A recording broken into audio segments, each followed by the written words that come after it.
What's up, everybody? Welcome back to the Smithy. Today I have a fun little side project.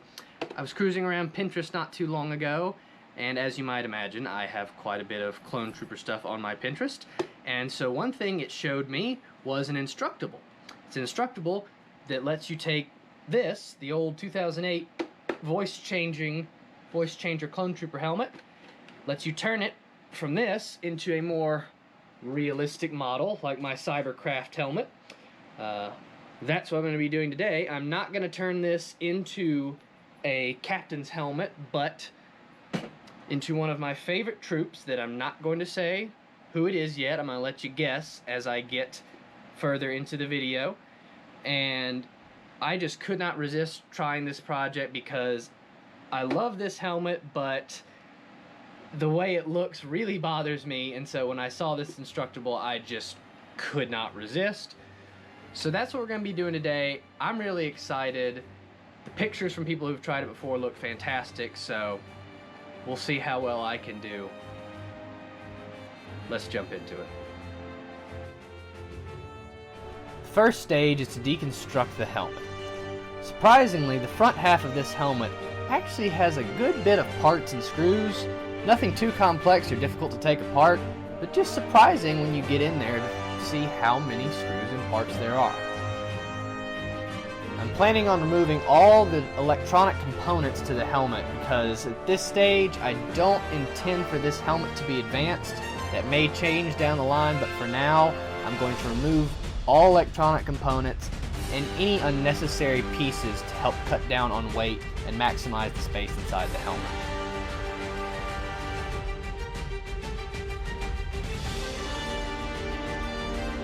Alright, at this stage I've managed to remove every single part from the front assembly, and there are quite a few. The main things I'm concerned with now are gluing the old buttons back in place after sanding them smooth so that there's not a big gap there, and getting the template for the visor modification correct. So once I do that, I can start to reassemble everything. I use super glue to anchor the buttons back in place, and later I'm going to go back and fill in the gaps with Bondo. I sand with 5 different grits: 50, 150, 220, 800, and 2000 to give me a nice finish. Now on to modifying the visor. Start off taping the original visor off so that we have a nice, easy to work with area. Something we can cleanly mark on to make the stencil. Cut off the excess so I have a nice clean profile to work with.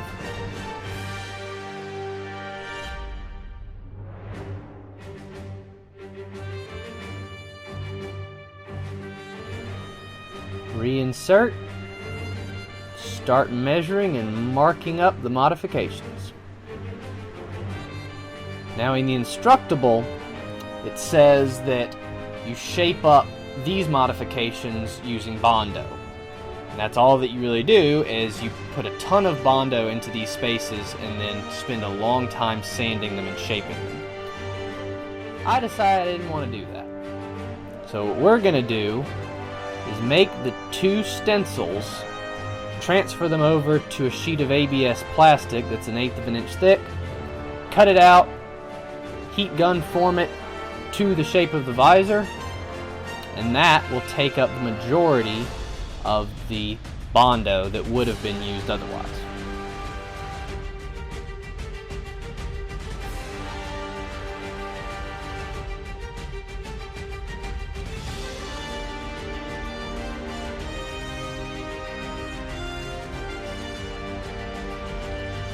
As you can see, cutting out the actual pieces to transfer onto the ABS plate.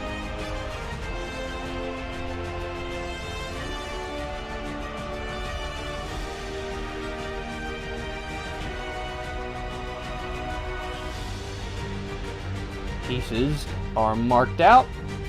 Time to cut them out.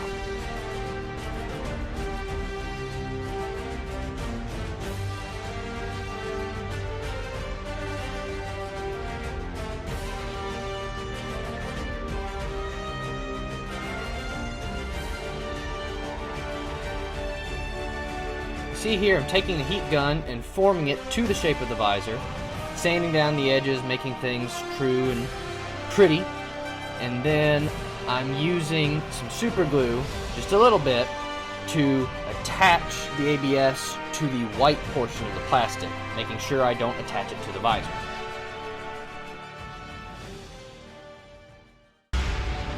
So the Bondo is the main structural element, structural adhesive in this entire build. Fills in all the little gaps and holes, takes up the majority of the holes that there are.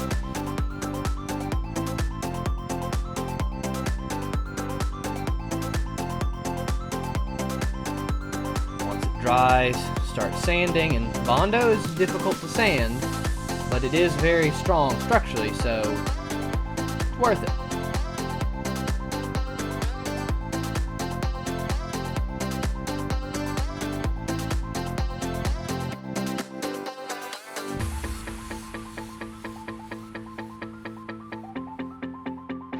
Alright, now that I've done the heaviest amount of bondoing and attaching for the front visor, I'm going to go ahead and go outside and prime the areas where I have done that so I can spot the little imperfections I need to sand out.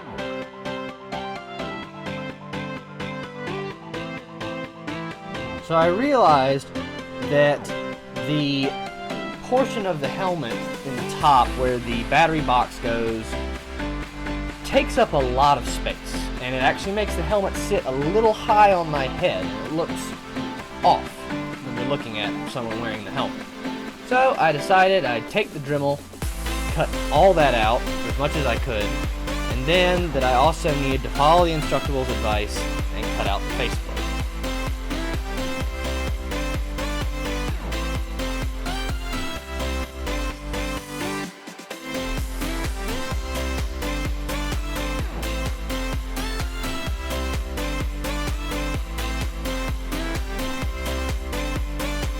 Here, I'm starting to cut out, work my way into the space so I can cut out a little red piece of plastic that I guess is a fake reflector.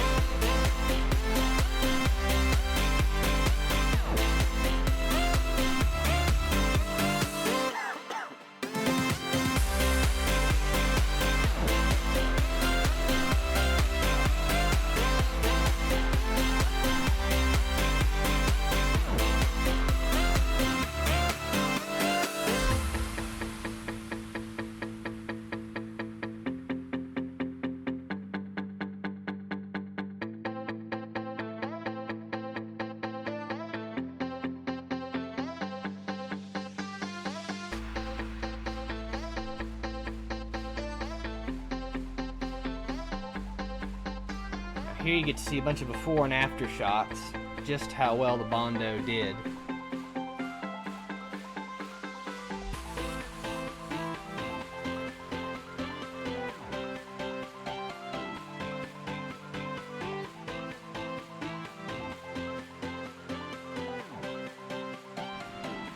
Alright, I finally finished, and when I say finally, I mean finally, because that took forever. Finally finished sanding this thing down.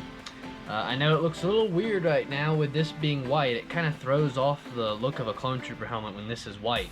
I realized that when I was building one of my earlier helmets long ago.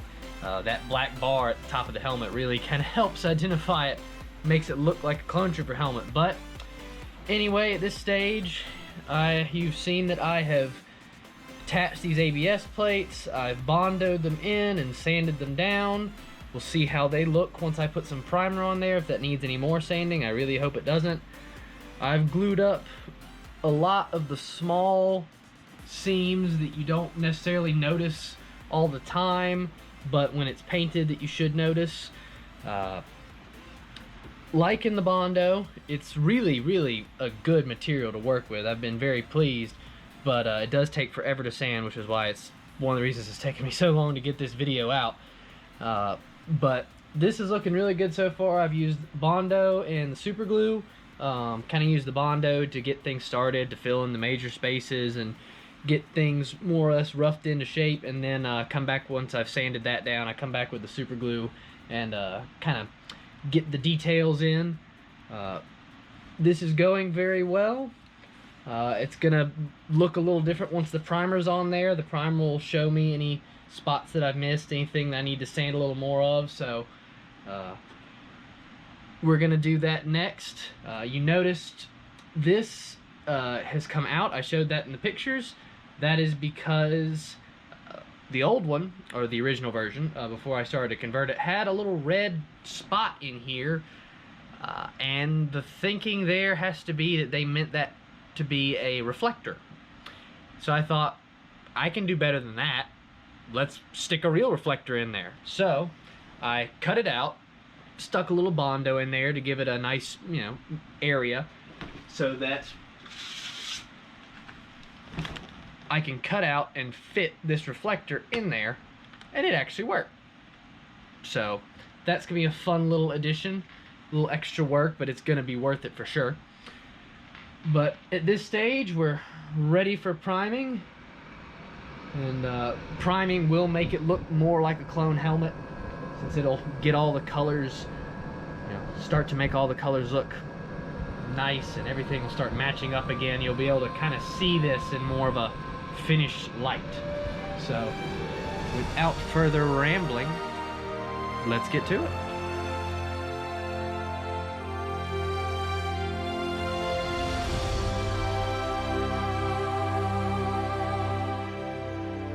If you like my videos, or if you don't, but I'd prefer if you do, please like, subscribe, share, comment, let me know what you think.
All right, we're done. So one of my favorite troopers is the explosive ordnance disposal or explosive ordnance technician, the bomb squad trooper that we get to see in the Blue Shadow Virus arc. Only episodes that they pop up, and it's really only one episode that we see them. But I love them. I've always kind of loved the EODs. I think their skill set's really impressive, and I think the clone trooper variant is really, really cool. While doing this project, I came to a realization, or I started feeling like something was wrong, something was off. I was like, the helmet's cool, but I feel like I'm missing something.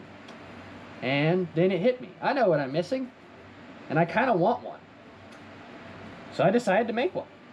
So you can probably guess what it is. I'll give you a few seconds worth of 3D printing time lapse to let you guess.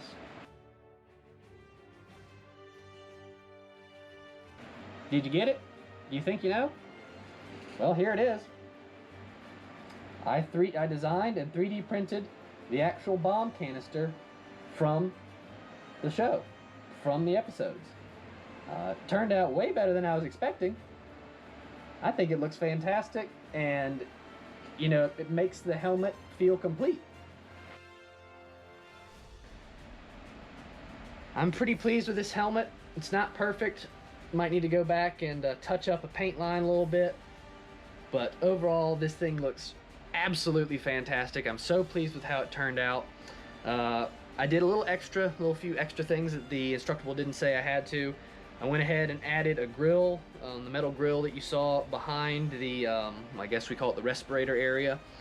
And I added the reflector, which I'll pop up a little test of that. Something I discovered, once I installed the reflector in the helmet, it no longer worked for some reason. But then when you look at this photo, you see that the full-size reflector is working. So I need to do some further testing to figure out how to make that work. Didn't close up all the cracks that the Instructable told me to, and that's because while doing this project I realized this helmet actually could work for airsoft. I have another airsoft clone trooper helmet in my arsenal if a friend wanted to play with me. I think the visor's thick enough to take a BB round. It's a pretty good visor actually, it's nice and thick.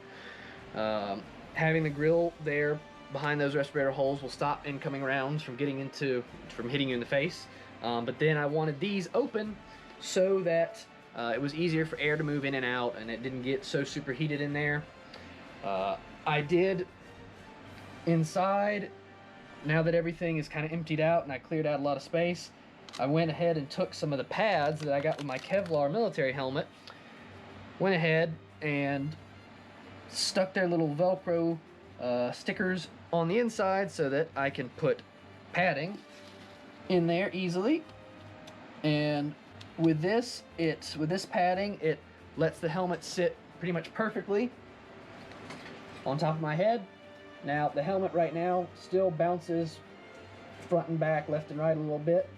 I will have to add some padding in the surrounding area, but I think first, some point down the line, I'm going to put some upgrades in here because I realized while doing this, there's a lot of space inside these helmets, and these are good helmets just to start with, so I realized this would be a really good testing ground for me to experiment with building the systems that I want to put in my steel and Kevlar helmet. Now my steel and Kevlar helmet's a good bit smaller, it's a lot tighter on space, I'll have to be a lot more conservative and smart when I'm putting stuff in there, so I figured there's so much space in this, I can experiment with it, I can design systems and then improve upon them, shrink them, make them a little smaller, but first try it in this, where it'll be a little easier to start with, and then move to the harder helmet. So once I do that, and that'll probably be a separate video, I'll do a second video for this where I do all the internals and get it fully airsoft ready. But for now, I'm just going to bask in its beauty and probably eventually make some minor modifications to make it look perfect. I'm gonna mark on the Instructable that I've done it as well, post a picture. Anyone out there that has one of these old helmets or wants to get one off eBay, you know, if you don't have a lot of tools, if you don't have a lot of crafting skills, this isn't a bad project to try. It doesn't require, really any heavy tools. The most serious tool I used was, I guess, my bandsaw, but the ABS was extra anyway, so you don't have to do that. Really, all you need for this, at a minimum, is the ability to sand and the ability to glue and paint. There's really not too much extra in there. But if you do that, remember, always stay safe. You don't want an accident. They're not fun, but I've got a few more of these helmets, so in the future I might either post a video or some pictures of another one I've done, because I love helmets more than anything else, and having a huge collection of them, regardless of not having the space to display them, having a huge collection of these in all their different forms makes me very happy. But for now, I hope you guys enjoyed. I certainly did. See you next time. Deactivated. And plenty of time to spare.